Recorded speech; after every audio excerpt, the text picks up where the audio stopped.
Hello, and thank you so much for taking the time to listen to this episode of Stuff Explained from the Motley Experience, or at least show intent to do so, since it's the beginning of the episode, and at any moment I could dissuade you from listening. But anyways, that's not what I'm trying to do. In fact, I'm coming to you, and this is Aristidis Marousas, by the way, your humble host. I'm coming to you with a holiday request, shall we say. You see, I'm trying to grow this podcast, and if you could be so kind as to leave a review... 5 stars. Ooh, I got something stuck in the windpipe over that one. Leave a review, share with a friend. Word of mouth really helps as well. Sharing on social media is great. Reaching out on Twitter, Instagram, using the hashtag StuffExplained, all of that really helps in building a community around the values that I try to infuse this podcast with, and that is the unrelenting curiosity of exploring this world and uncovering and sharing interesting facts and histories and, well, you know the drill if you've been listening, and if not, any moment now I'm going to be interrupted by the title sequence. So whenever that happens, stay tuned for this episode and make sure you come back for future episodes. Thank you so much. Enjoy.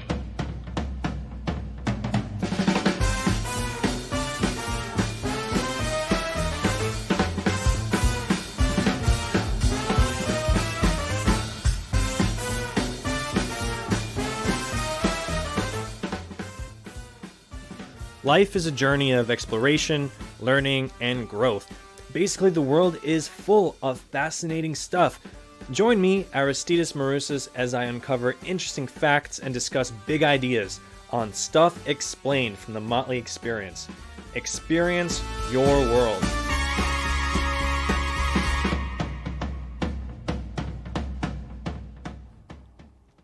Hello, ladies and gentlemen.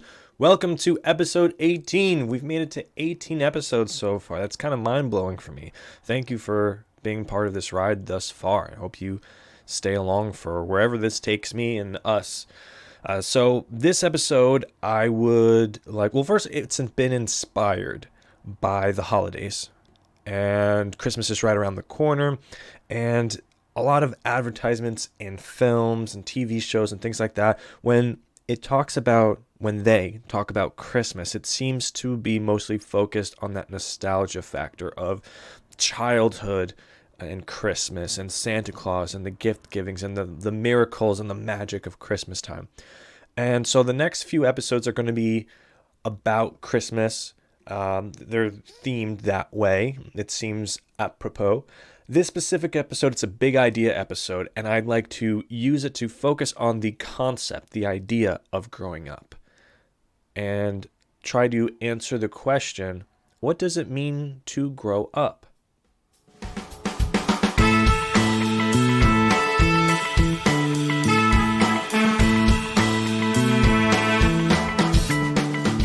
So what does it mean to grow up? That was the question I posed before, and I'm going to do my best to answer it. And I'd like to start at the beginning, what it felt like as a kid.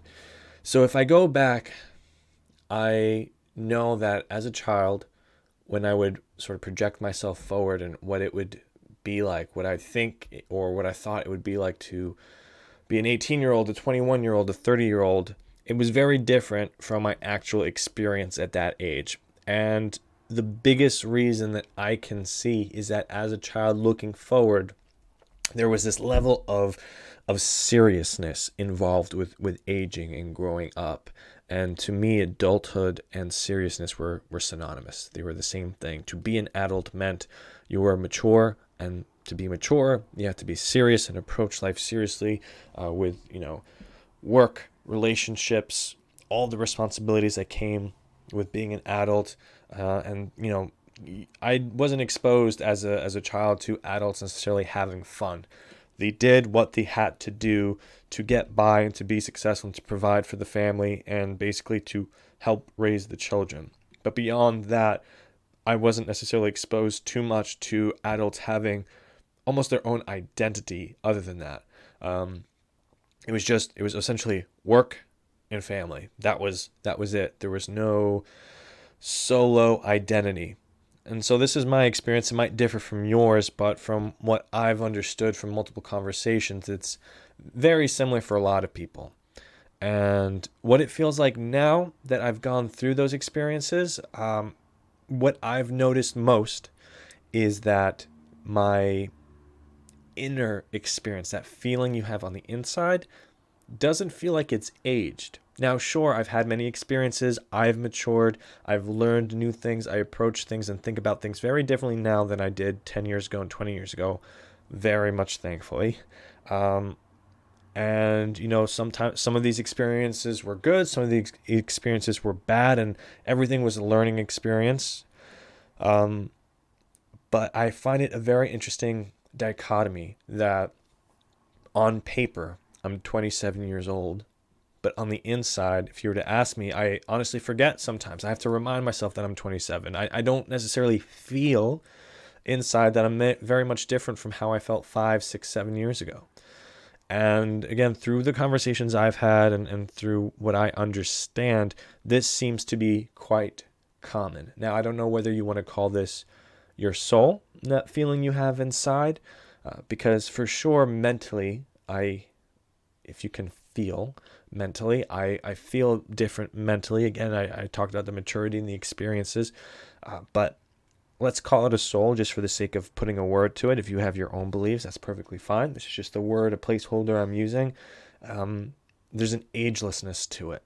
And from what I understand from, the religious background I have, Greek Orthodox, but also a lot of the spiritual readings I've been doing, it does line up to that agelessness. Our souls are ageless, and our bodies are just a shell, an aging shell, dust to dust type of thing. But what we are inside is so much more than that. So this conversation isn't about spirituality. It's about what does it mean to grow up for us. And the reason I bring all of this up is because of how I feel inside versus how I feel like I should feel, I suppose, on the outside. And I think that the phrase "age is just a number" is very true. There are 70-year-olds who feel like they're 21. And sure, their bodies might not be able to do what their mind and soul wants them to do anymore, but the still, you can tell through looking at their eyes, through the way they approach life, the way they laugh about things, that there's definitely a youthful energy. We talk about that. You've heard that before, someone being described as youthful. And so it's really all about how you think and how you feel. The body definitely plays a role, but in many cases, I would argue it doesn't play as big a role as the combination of your mind and body. So that's what it felt like as a kid, that you would become much more serious. And in my mind as a child, much sooner. I think part of this is influenced by the films and TV I watched. The actors, even today, that portray high school students and college students tend to be a bit older than the characters they're playing. And so when you're watching them, that's sort of the image that you have in your head, unless, you have older siblings, which I did not, and you were exposed to them. So I wasn't necessarily exposed very much to older kids. And in the interactions I did have, they seemed so cool and so much older, and they had these responsibilities, and, they were getting into adulthood and college and jobs and all this stuff. And there was a cool factor. But again, there was that seriousness. They weren't playing around anymore, quote unquote. I was just doing those quote fingers. And I think this varies by generation as well. Not to jump around too much, but if you go back a few generations, not even that far, there was a much smaller, window of time where they could be children and express childlike behavior, and it was acceptable. So imagine now, 100 years ago, if you were 12 or 13 years old, if video games were available, you weren't going to be playing them because you were going to be working, most likely. If you go 100 years before that, and so on and so forth, the situation just gets worse and worse for kids, essentially. Kids, basically, once they were old enough to start working, they were working, and there wasn't much time for anything else because they'd come home exhausted, eat if they could, sleep, and then early next morning they were going the next day, likely with their parents or some adult to do work, usually manual labor.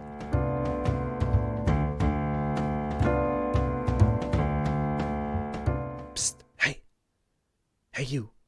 Yeah, you over there listening to Stuff Explained from the Motley Experience. So if you're already listening to Stuff Explained from the Motley Experience, why not take that next step and head on over to themotleyexperience.com/connect. Then all you got to do is enter your email address and you instantly become a part of the Motley Experience community. By doing this, you'll get the weekly insider newsletter that gives you all the latest and greatest from the Motley Experience, including updates from your favorite podcast, Stuff Explained. Again, themotleyexperience.com/connect. There's absolutely nothing like having custom-made quality music for whatever your project might be. So if you're in the market for custom-made music, look no further than Retcon Industries. They provide tailor-made music for all sorts, whether it's professional wrestling, podcasts, trailers, and so much more. They can do it for you. So for more information, go to www.retconindustries.com or email my good friend Greg at retcongreg@gmail.com. Retcon Industries can also be found on Facebook and on Instagram at Retcon Industries. That's RETCON Industries.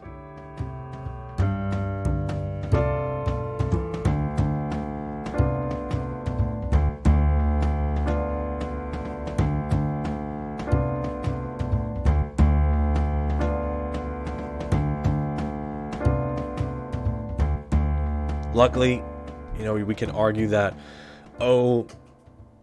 back in the day, things were better. This is one of the very many examples that you can find that that's not the case anymore. We have the ability to live out that childhood for much further, much more expanded amount of time. If you look, there are adults now who, and because of the whole collectible market that's out there, are buying more toys, action figures, what have you, today than they did when they were kids. And that was something that I doubt would be very highly regarded a couple decades ago. Not even that long ago, I would imagine, because there was a time where you have to put childlike things behind and really embrace adulthood and embrace that seriousness. But that's not really a life worth living, if I'm going to be honest, because to me, and I'm not talking about being irresponsible or things like that, but there's the three qualities of childhood that I think we really should carry with us at all times are joy, wonder, and innocence. Joy, wonder, innocence.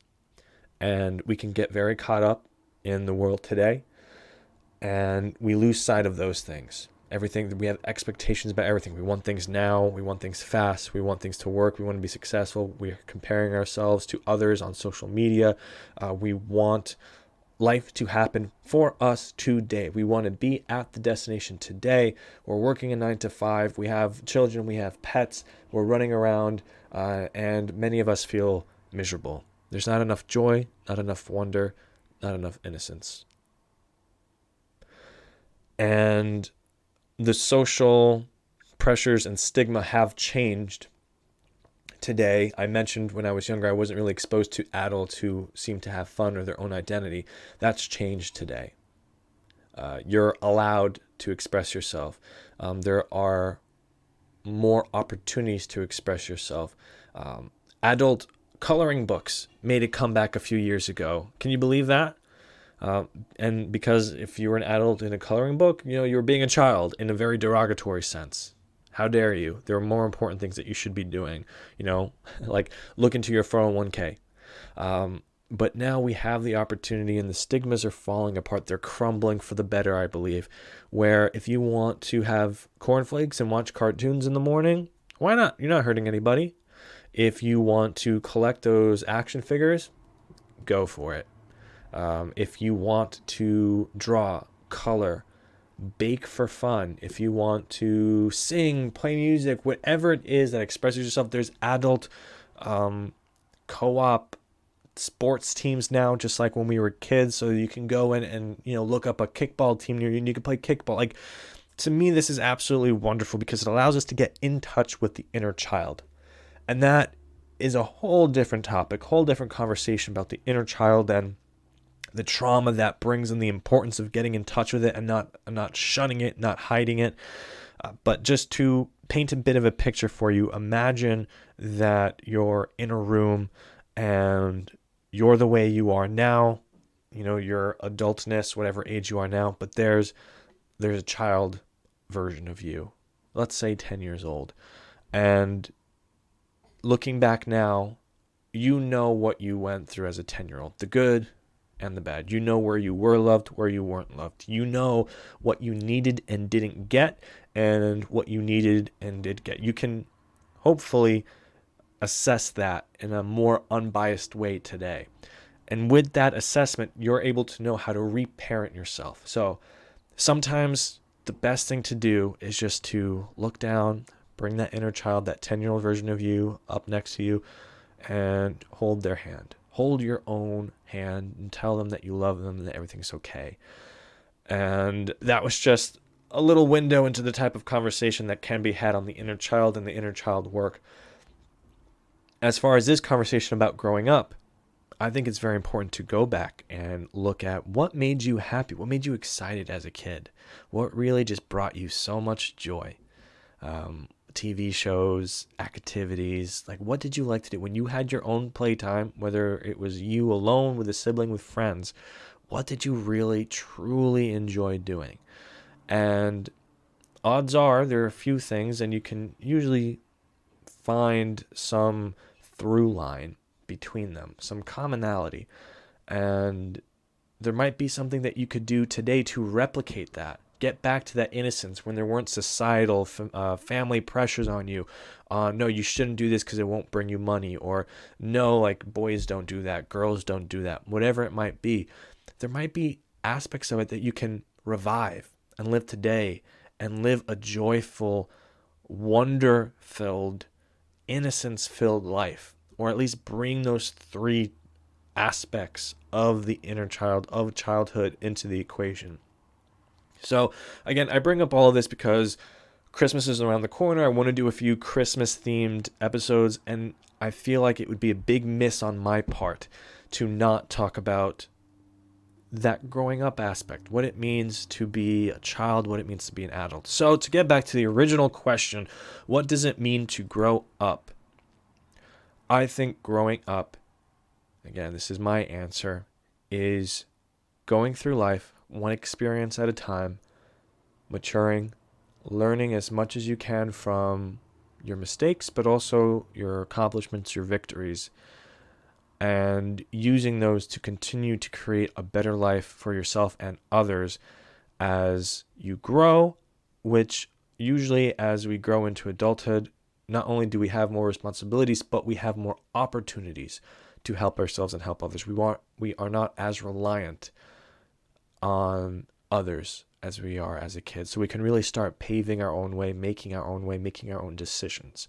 That to me is growing up. But an important part of growing up to me is also holding on to that inner child, that purity and the good, acknowledging the bad, but never letting go.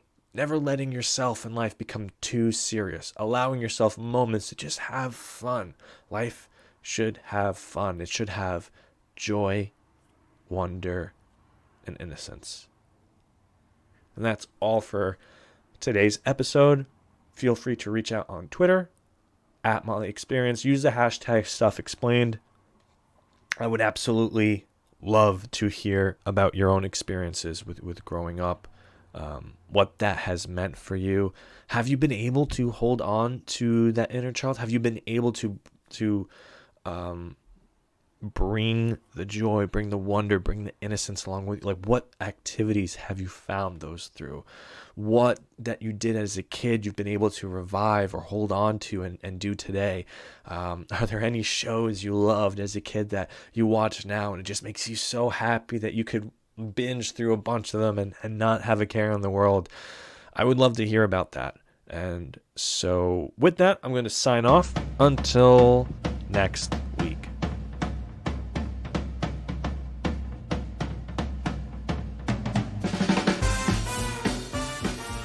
Stuff Explained is written and produced by me, Aristidis Marousas.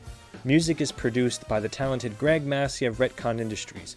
Visit themotleyexperience.com for more thoughtful original content, and you can also find links to the sources used for each episode of Stuff Explained. Like us on Facebook at The Motley Experience, follow us on Twitter and Instagram at Motley Experience, and use the hashtag Stuff Explained. If you like this episode, leave a review, subscribe, and share with a friend. Thank you for listening.